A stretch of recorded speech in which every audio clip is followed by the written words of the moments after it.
Ellie never asked for help, even when doctors said her son might not survive without urgent surgery. People in town whispered Widower Judson only married her for the insurance, nothing more. But behind his silence was a sacrifice Ellie uncovered far too late. Just wait until you hear how this quiet act of devotion turned everything upside down, and why, in the end, justice came wrapped in love. The wind kicked up dust in long, lazy swirls across the sun-baked backyard of an old clapboard house in rural Arizona. It carried the scent of scorched earth, dry cedar, and rusted metal, the perfume of hard times. Everything around the house looked like it had once stood proud, but now leaned ever so slightly under the weight of the years. The porch creaked with each gust, wood groaning like it remembered better days. Ellie Mae Howell sat on the edge of the steps, her legs dusty from working outside, her hands wrapped gently around the fragile fingers of her 7-year-old son, Jake. His skin was pale, lips just a shade too blue. He wasn't asleep, just tired in that way kids shouldn't be. Not from running, from surviving. A heart defect, they'd said, inoperable without surgery, a surgery that cost more than her entire land was worth. And of course, the insurance didn't cover it. It never did when it mattered. Ellie didn't cry. She hadn't for years, ever since Jake's father, a cattle broker, with perfect teeth and a suitcase full of promises, left town for Kansas the day after Jake was born, said he wasn't cut out for family life. Ellie learned to live without illusions. She learned to work, to fix her own fences, to get up before the sun, and to never ask anyone for help. But now, there was nothing left to fix. She had sold the tractor, pawned her late mama's wedding ring, even took on shifts cleaning out horse stalls at the edge of town. None of it was enough. The sound of hooves broke through the stillness. Steady, deliberate. She didn't look up at first. There weren't many riders in town these days, and only one of them still rode with a saddle stitched in snake leather, Judson Rayner. He pulled up slow, like a man who didn't like making noise unless it mattered. Tall in the saddle, with silver at his temples, and a face lined not just by age, but by something deeper. Loss, maybe. Everyone in town respected Judson. He didn't say much, but when he did, you listened. A widower, rancher, loner, the kind of man who could build a barn from scratch and never brag about it. He dismounted without a word and tied his horse near the post, walked over the gravel with slow, even steps, and stopped at the bottom of her porch. "Sold your tractor," he said flatly, eyes squinting slightly in the sun. "Means things are bad." Ellie nodded once. She didn't have the strength to pretend. Judson looked down for a moment, then raised his eyes just enough to meet hers. "What if I made you a proposal?" She froze. Her shoulders tightened like a pulled rope. Jake stirred in her arms, but she didn't move. Judson didn't shift, didn't stammer. He spoke the way a man speaks when he's already made peace with the weight of what he's about to say. "I ain't talking about love, Ellie. I'm talking about help, about Jake. I've got money, and a house that's too quiet. I'm offering a name, a roof, and the kind of insurance that'll get him what he needs." He paused, then added almost gently, "You don't owe me feelings. Just say yes." Ellie stared at him, stunned. It had been years since someone offered her anything that wasn't pity, and even longer since she didn't know what to say. Ellie didn't say yes right away. In fact, for the first few hours, she didn't say anything at all. She sat in her kitchen, staring at the chipped edge of the table, turning Judson's words over in her mind like a stone in her hand. Rough, heavy, but solid. Later that night, after Jake had drifted to sleep, under a thin blanket and a sky full of stars, she walked out into the field where Judson was leaning against his truck. She didn't cry often, but this time she did, quietly. No sound, just tears sliding down her cheeks as she nodded once, the smallest motion with the biggest meaning. Judson didn't smile, didn't reach for her. He just dipped his head once, like he understood the weight of that yes, and that was that. Within a week, he had added Jake to his insurance plan and scheduled a specialist appointment at a private clinic in Phoenix. He handled the paperwork, the travel, even the call to the school. Everything was arranged with the calm precision of someone used to doing hard things the quiet way. No speeches, no promises, just action. He drove them there himself, 5 hours on the open highway, his old pickup humming steady beneath them. Ellie sat in the back with Jake, holding his hand, watching the desert blur past. Judson didn't say much, only asked once if Jake wanted to stop for ice cream. They did. At the clinic, the waiting room smelled like lemon disinfectant and nervous hope. Ellie never left Jake's side. She sat with him through tests and IVs, through scans and consultations. At night, she stayed curled in the plastic recliner next to his bed, her fingers always brushing his. Judson slept in the truck, not because he had to, the clinic had guest cots, but because he said it felt more natural that way. He'd leave early in the morning and return with coffee and a bag of warm biscuits. Never asked how she slept, never made her explain the red around her eyes. One evening, just after Jake had finally dozed off following another long day of blood work, Ellie stepped outside. The air was cooler now, and the stars felt closer in the desert. She found Judson in the parking lot, sitting in his truck with the windows down, boots resting on the dash. He wasn't reading or sleeping or listening to the radio, just thinking. "Why are you doing this?" she asked, her voice low. He shrugged without looking at her. "Never had a son," he said. "Not going to have one now, but you got one, and he deserves a shot." It wasn't romantic. It wasn't dramatic. It was just the plain truth. And that was what caught her off guard. Ellie felt something shift inside her. Not love, not yet, but a warmth she hadn't let herself feel in years. Respect, gratitude, a quiet awe at this man who asked for nothing and gave everything. And yet, somewhere deep down, a question lingered like a draft through an open window. Could it really be this simple? 3 weeks had passed since the surgery, and Jake was finally beginning to smile again. Stannon. A real smile, not the tired curve of lips forced by courage. He had color in his cheeks, appetite, laughter, hope. Ellie had started breathing again, too. Not all the way, but enough to sleep an hour or two without listening for the monitor. She was folding laundry in the bedroom, Jake's small T-shirts stacked neatly beside adult flannels that didn't belong to her. That's when she noticed the pillow on Judson's side of the bed, the one he never used, even when he visited. It had an odd shape to it, a soft dip, like something had been tucked inside. She reached beneath the pillowcase and pulled out a single envelope. No name on it, no seal. Just a slightly crumpled fold and her heartbeat, picking up like distant thunder before a storm. Her hands trembled before the paper did. The handwriting was uneven, as if written in pain, or with time slipping through tired fingers. I lied. That's how it began. No greeting, no buffer. It wasn't just for Jake, not just to help. I'm dying. Less than a year. I wanted to leave something behind, something that mattered. I wanted someone to live. I'm sorry I didn't tell you. I thought if you knew, you'd walk away. Her eyes stopped moving, but the words kept echoing, as if carved into the inside of her chest. It wasn't just kindness, not convenience, not a deal. It was sacrifice. A quiet, private sacrifice, the kind no one ever applauds because no one was supposed to know. He hadn't asked for anything in return. He hadn't even planned to tell her. Ellie sat down on the edge of the bed, letter still open in her lap. She didn't cry, not right away. First came silence. Then came stillness. Then came the weight, not just of what he had done, but of how little she'd seen it coming. What she'd agreed to had never really been a marriage. It had been a farewell, wrapped in protection, given like a gift she didn't even realize she was holding. And now it was hers to carry.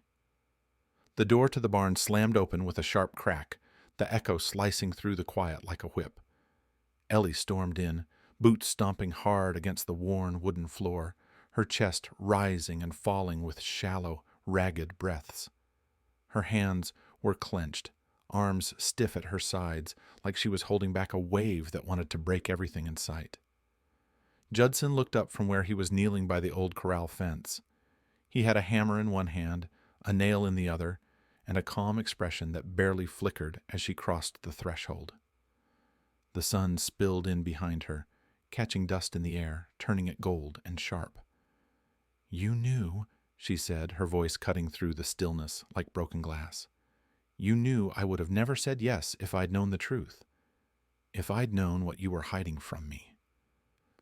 She stopped a few feet from him, her boots rooted into the ground, her eyes locked on his. "That wasn't help, Judson. That was a trick. You didn't give me the right to decide." Judson stood slowly, the hammer falling softly onto a bale of hay. He didn't raise his voice. He didn't rush to defend himself. He just looked at her with those quiet, steady eyes that never seemed to blink first.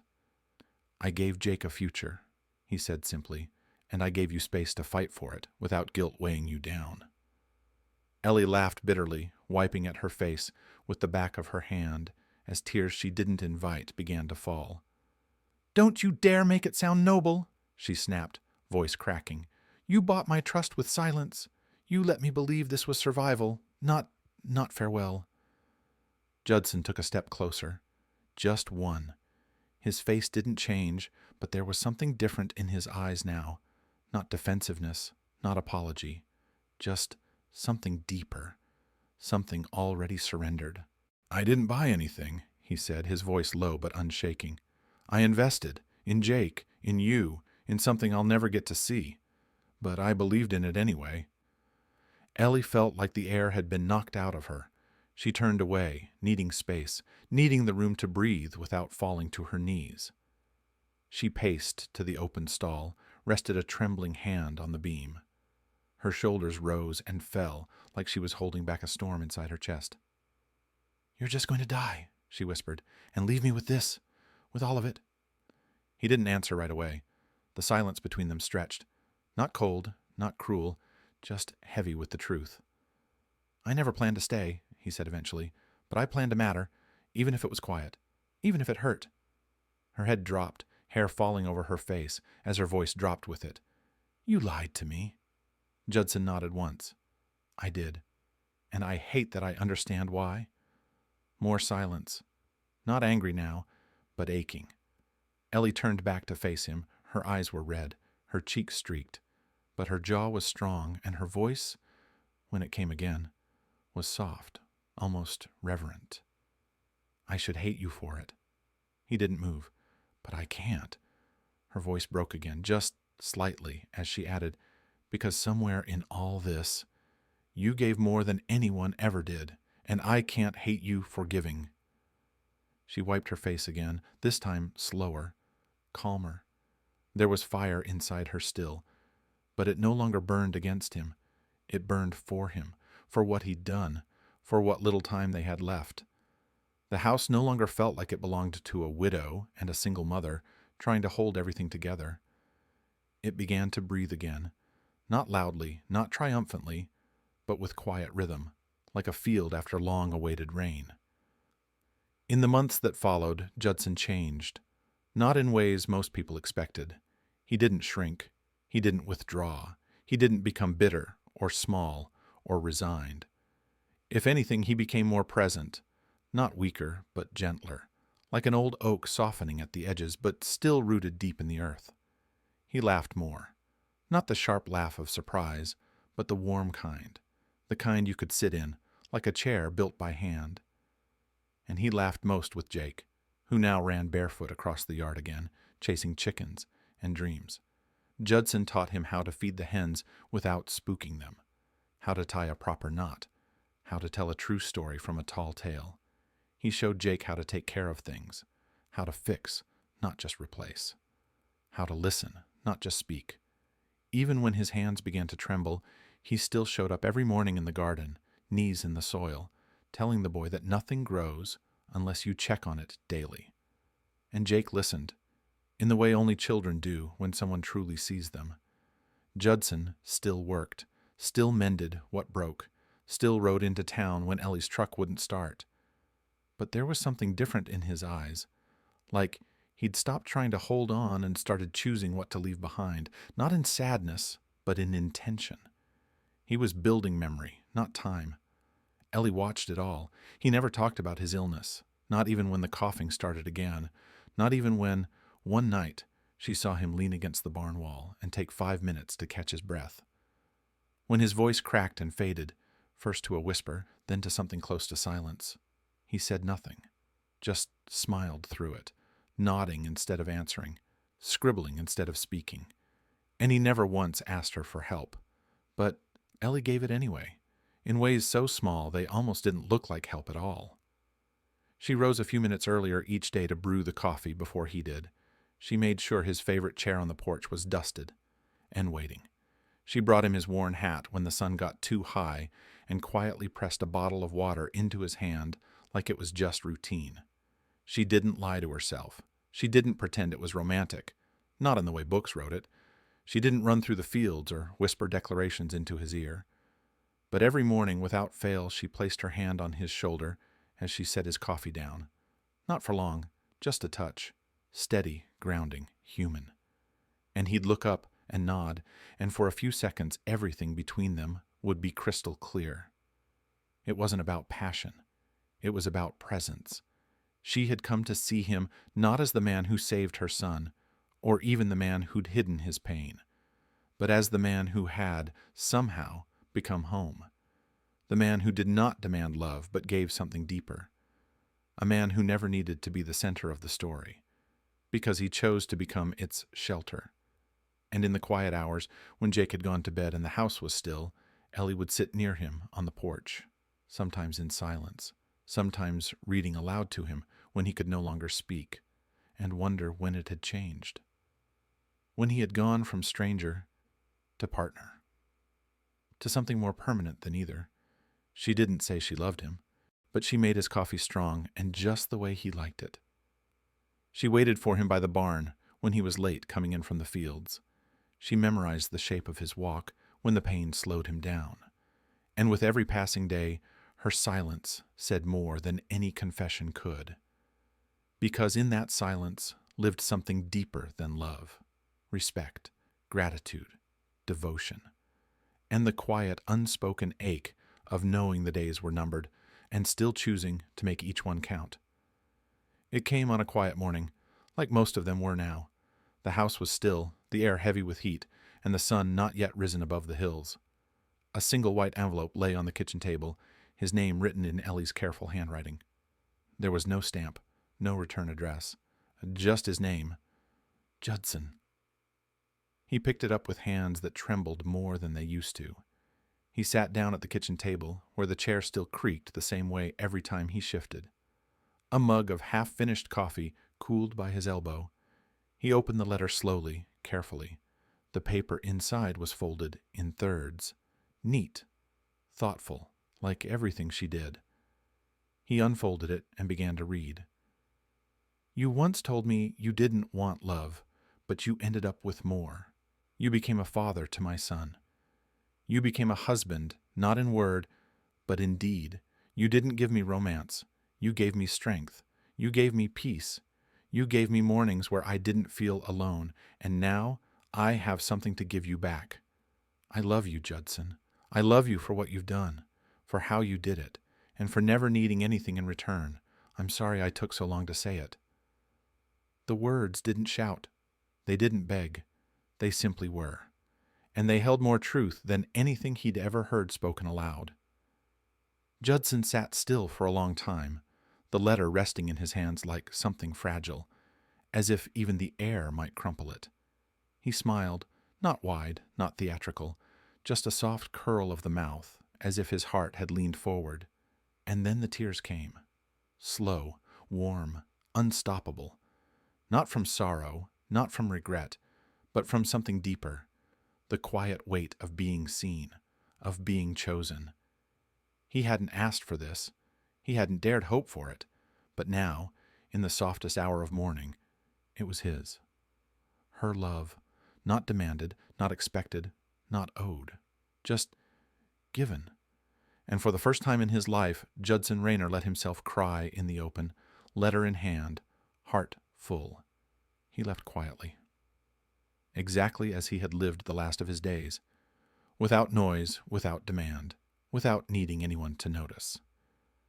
Judson sat in his favorite chair by the window, the one that creaked softly when he leaned back and faced the hills. The sunlight touched his face like an old friend. A faint breeze moved through the open window, rustling the lace curtain Ellie had once hung there, back when she didn't believe this house could ever be hers. At his feet, Jake was sprawled on the rug, tongue slightly out in focus, coloring a picture of a horse. He had learned how to hold a pencil just right. Judson had shown him. And Ellie was sitting close, like she did every morning. Her hand rested gently in his. She hadn't been speaking. They hadn't needed to speak. She just held him, watching the lines on his face, the way his chest rose and fell slower with each breath, until it stopped. His fingers were still warm in her palm.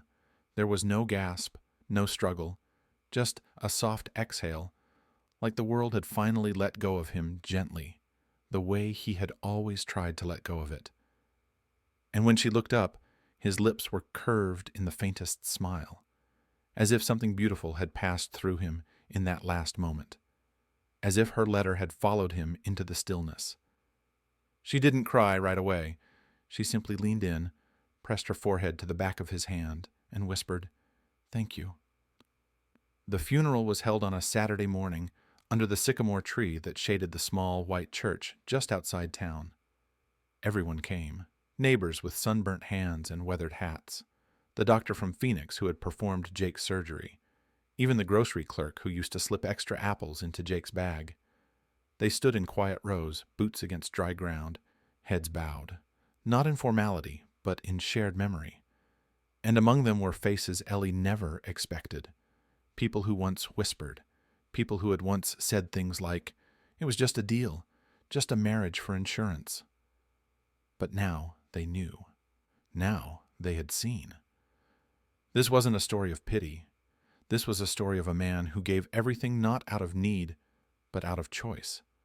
Of a man who didn't speak loudly, but whose actions carried farther than any sermon.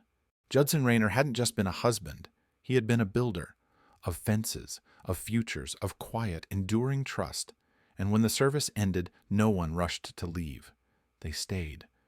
They talked about his laugh, his silence, his steadiness. They told Jake stories.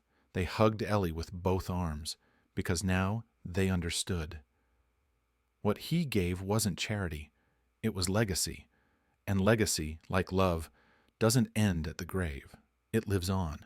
In the boy who now ran stronger, in the woman who stood straighter, and in the community that had quietly become a little braver just from knowing him. A year had passed. The seasons had moved on, just like everyone said they would.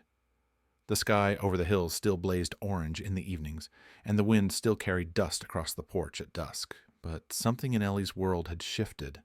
Not ended, not shattered, just changed course. Where once there had been a field, there now stood a modest, hand-painted sign, Rayner Animal Clinic. The building was small but solid, with a wide porch and a bell above the front door that chimed gently when clients walked in. The inside smelled of cedar and soap, and the shelves were lined with neat jars, clean bandages, and carefully labeled medicine. It had been his dream, not hers, but now it was theirs. And she ran it with the kind of focus that comes only when the work means something deeper. Ellie never imagined she'd be here, healing animals, building something lasting. But she'd learned that love doesn't always come with a thunderclap. Sometimes it comes softly, through slow mornings, through warm coffee, through a man who simply stayed. Jake had grown, stronger, quieter in the way Judson had been. He still carried a few faint scars on his chest, but they no longer frightened him. They were just a part of the story. Every morning before school, Jake stood in front of the mirror and pulled on a wide-brimmed, well-worn cowboy hat, just like the one his adoptive father used to wear. He adjusted it carefully with both hands like he was putting on armor. That morning, as Ellie packed his lunch, Jake looked up from tying his boots. "Mom," he asked suddenly, "did you love him?" She paused, looked out the window for a second, then turned to her son and nodded. "I did," she said quietly. "More than anyone. I just didn't realize it right away." Jake thought about that, then nodded too, like it made perfect sense. And maybe it did. The pain hadn't disappeared. Not entirely. It still flickered sometimes at night, when the house creaked and the wind felt colder than usual.